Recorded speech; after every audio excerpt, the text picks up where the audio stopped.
Assalamualaikum warahmatullahi wabarakatuh. Om Swastiastu, Namo Buddhaya, Salam Kebajikan Rahayu. Yang terhormat Ibu Erni Puspanantasari Putri, selaku dosen pengampu mata kuliah analisis produktivitas.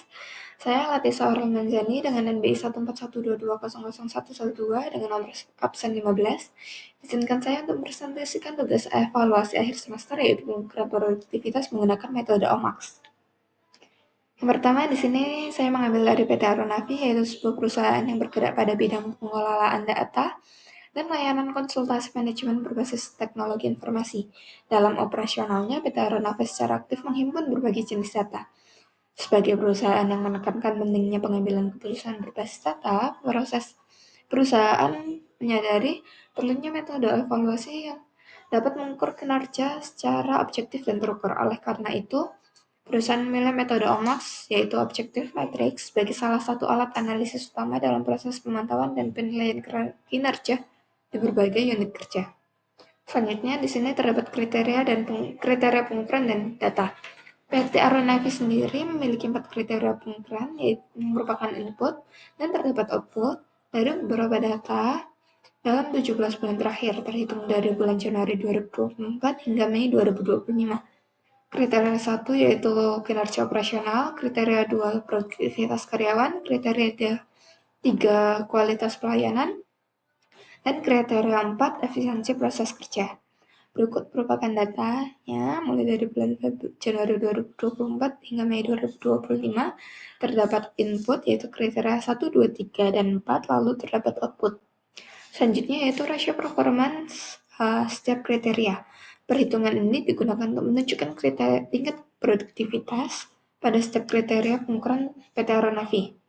Rasio dengan rumus rasio performance yaitu output dibagi input. Sebagai contoh, di sini bulan Januari 2024 outputnya 103.834, lalu dibagi dengan kriteria 1 16,833 menghasilkan 6,17. Begitu pula sampai bulan Mei 2025 dan kriteria 4 dihitung menggunakan rumus dan cara yang sama.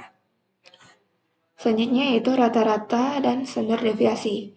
Hasil dari rasio performance setiap kriteria dimasukkan dalam tabel yang tertera, lalu di total untuk kriteria 1 menghasilkan 73,84, untuk kriteria 2 7.290,22, untuk kriteria 8.946,10, dan kriteria 4 9.781,76. Lalu di rata-rata menghasilkan 4,34, untuk kriteria 1, kriteria 2 428,84, kriteria 3 526,24, untuk kriteria 4 575,40. Selanjutnya pada kolom sebelahnya yaitu X1 dikurangi rata-rata dikuadratkan. Nah, itu sebagai contoh Januari kriteria 1 6,17 dikurangi 4,34 lalu dikuadratkan. Lalu begitu pula sampai kriteria 4. Lalu didapatkan standar deviasinya untuk kriteria 1 1,1173, untuk kriteria 2 96,27, kriteria 3 112,825, kriteria 4 131,78. Selanjutnya yaitu perhitungan batas kontrol atas BKA dan batas kontrol bawah BKP. Langkah yang pertama yaitu perhitungan degree of accuracy. Di sini menggunakan rumus standar deviasi dibagi dengan rata-rata.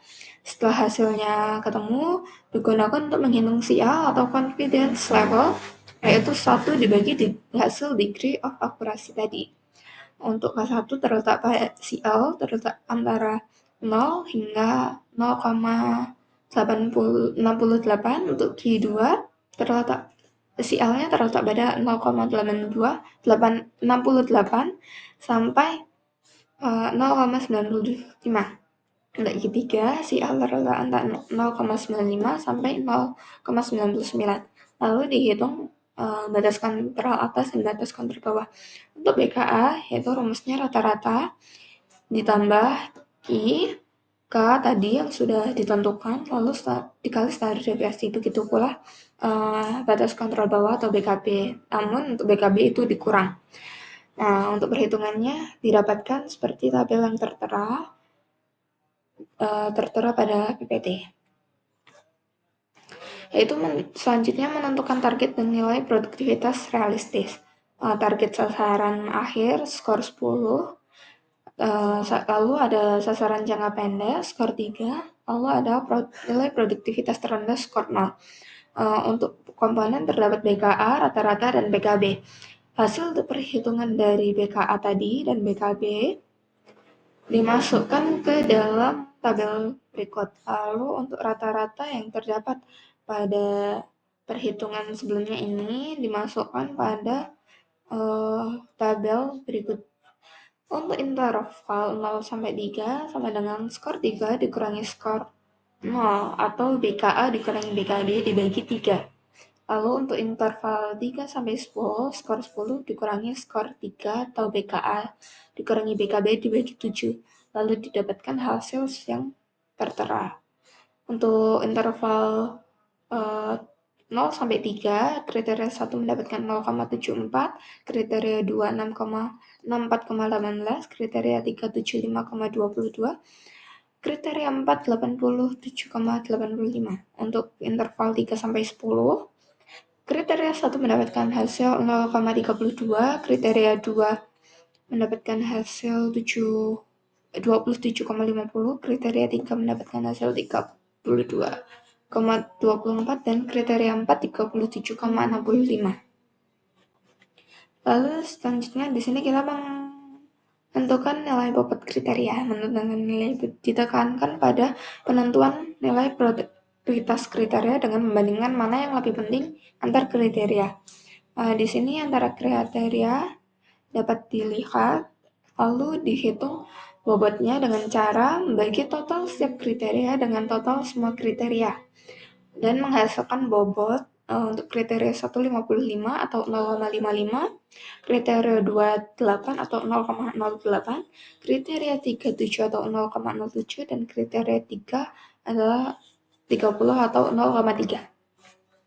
Selanjutnya menentukan skor dari skala. Skor adalah level yang menunjukkan keberadaan nilai pengukur produktivitas.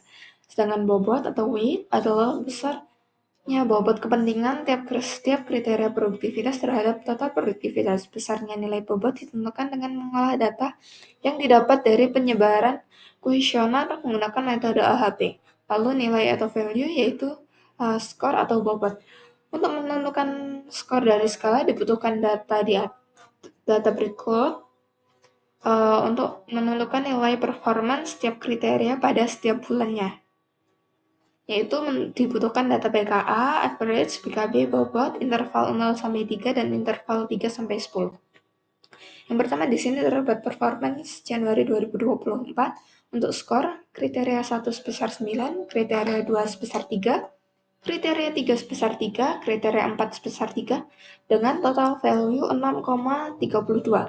Selanjutnya performance bulan Februari 2024 dengan skor kriteria 1 sebesar 3, kriteria 2 sebesar 0, kriteria 3 sebesar 4, kriteria 4 sebesar 3, dengan total value 2,82. Selanjutnya terdapat performance Maret 2024 dengan skor kriteria 1 sebesar 5, kriteria 2 sebesar 3, kriteria 3 sebesar 3, kriteria 4 sebesar 3, dengan total value 4,11. Selanjutnya bulan April 2024. Skornya kriteria 1 sebesar 10, kriteria 2 sebesar 3, kriteria 3 sebesar 3, kriteria 4 sebesar 3 dengan total value 6,87. Selanjutnya bulan Mei 2024, skor kriteria 1 sebesar 5, kriteria 2 sebesar 3, kriteria 3 sebesar 4, kriteria 4 sebesar 4, dengan total value 4,47.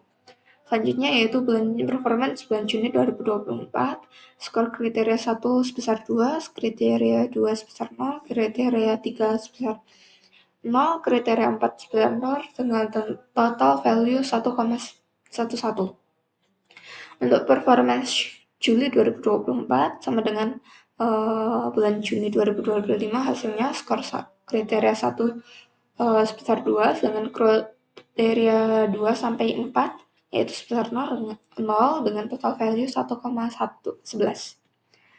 Masih sama seperti bulan Juni dan Juli. Untuk bulan Agustus 2024 skornya masih sama, yaitu kriteria 1 sebesar 2, kriteria 2 sampai 4 sebesar 0, lalu total value-nya 1,11. Lalu perhitungan performance bulan September 2024, skornya kriteria 1 sebesar 1, kriteria 2 sebesar 0, kriteria 3 sebesar 0, kriteria 4 sebesar 0 dengan total value sebesar 0,55. Sama seperti bulan September 2024, untuk bulan Oktober 2024, skor kriteria 1, skor kriteria 2 sampai skor kriteria 4 sebesar 0 dengan total value 0,55. Lalu terdapat perhitungan performance November 2024. Skor kriteria 1 sebesar 2, skor kriteria 2 sampai 0 sebesar 0. Skor kriteria 2 sampai 4 sebesar 0 dengan total value 1,11. Selanjutnya terdapat perhitungan performance Desember 2024. Skor kriteria 1 sebesar 2, kriteria 2 sebesar 3, kriteria 3 sebesar 3, kriteria 4 sebesar 3 dengan total value 2,45. Selanjutnya performance Januari 2025 dengan skor kriteria 1 sebesar 0, kriteria 2 sebesar 4, kriteria 3 sebesar 3, kriteria 4 sebesar 4 dengan total value 1,42. Selanjutnya performance Februari 2025, skor kriteria 1 sebesar 5, kriteria 2 sebesar 4, kriteria 3 sebesar 3, kriteria 4 sebesar 3 dengan total value 4,19. Selanjutnya Maret 2025, skor kriteria 1 sebesar 2, kriteria 2 sampai kriteria 4 sebesar 0 dengan total value 1,11. Selanjutnya performance April 2025, skor kriteria 1 sebesar 6, skor kriteria 2 sebesar 4, kriteria 3 sebesar 4, kriteria 4 sebesar 4 dengan total value 5,11. Dan yang terakhir yaitu performance Mei 2025. Skor 1 sebesar 3, skor kriteria 1 sebesar 3, kriteria 2 sebesar 3, kriteria 3 sebesar 4, kriteria 4 sebesar 3 dengan total value 3,07. Selanjutnya di sini menentukan penyampaian kerja digunakan untuk menentukan mana indikator performance saat ini yang mengalami kenaikan dari indikator performance periode sebelumnya. Di sini terdapat tabel periode 1 sampai 17 dan bulan mulai Januari 2024 hingga bulan Mei 2025. Untuk pencapaian kerja yaitu rangkuman dari masing-masing total value setiap bulannya. Dan yang diwarna di sini yaitu merupakan indikator performance saat ini yang mengalami peningkatan dari performansi periode sebelumnya. Di sini terdapat grafik menentukan pencapaian kerja. Dapat dilihat pada grafik yang tertera terjadi penurunan kinerja, akan tetapi dapat meningkat kembali dengan baik.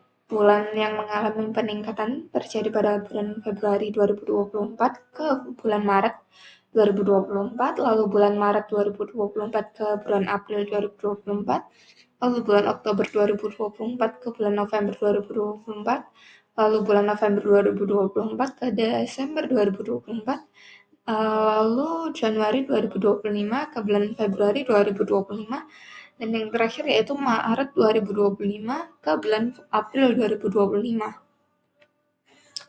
Lalu dihitung indeks produktivitas total dengan rumus performance saat ini dikurangi performance periode sebelumnya dibagi indikator performance periode sebelumnya dikali 100. Nah, untuk indikator performance saat ini terdapat bulan Maret 2024, April 2024, November 2024, Desember 2024, Februari 2025, dan bulan April 2025. Sedangkan Untuk indikator performance periode sebelumnya, yaitu bulan Februari 2024, Maret 2024, Oktober 2024, November 2024, Januari 2025, dan Maret 2025. Untuk indeks produktivitasnya, pada Maret dan Februari 2024, perhitungannya memperoleh hasil 0,456.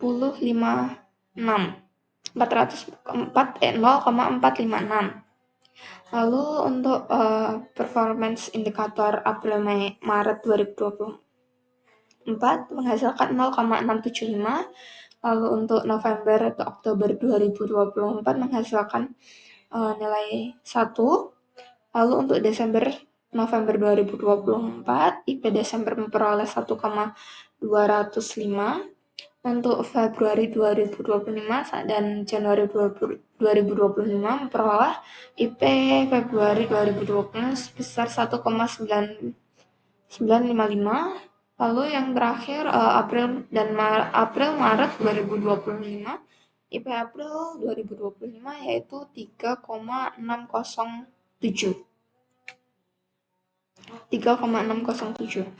Dan di sini terdapat kesimpulan berdasarkan hasil pengukuran produktivitas dengan metode OMAX selama periode Januari 2024 hingga Mei 2025 dapat disimpulkan bahwa PT Aeronavi telah berhasil menerapkan sistem evaluasi kinerja yang terstruktur dan objektif melalui 4 kriteria utama, yaitu kinerja operasional, produktivitas karyawan, kualitas pelayanan, dan efisiensi proses kerja.